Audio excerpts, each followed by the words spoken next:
Apat na social media personalities ang na-cite in contempt sa pagpapatuloy ng pagdinig ng House Tri-Committee kahapon hinggil sa fake news. Ang kumpanyang Meta na siyang nangangasiwa ng Facebook, tiniyak namang may mga pinaiiral na silang hakbang para masugpo ang pagkalat ng mga maling impormasyon online. Si Mela Alasmoras ng PTV sa Balitang Pambansa. Pinatawan ng contempt ng House Tri-Committee ang apat na social media personalities dahil sa hindi na naman pagsipot sa pagdinig at sa umano'y paninira sa joint panel. Kabilang na riyan sina Sas Rogando Sasot, Mark Anthony Lopez, Lorraine Marie Badoy Partosa at Jeffrey Celis. Mr.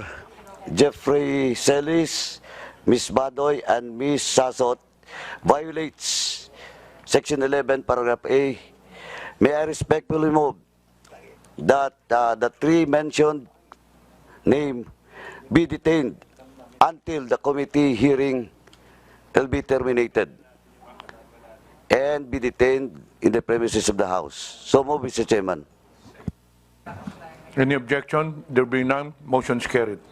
Sa panig naman ni Lopez na nag-vlog umano laban sa komite, siya'y makukulong ng 10 araw sa detention facility ng Kamara. Bagamat may mga hindi dumalo, marami rin namang vloggers at personalidad ang humarap sa pagdinig. Present ang mga opisyal mula sa kumpanyang Meta na siyang nangangasiwa sa Facebook at iba pang sikat of misinformation.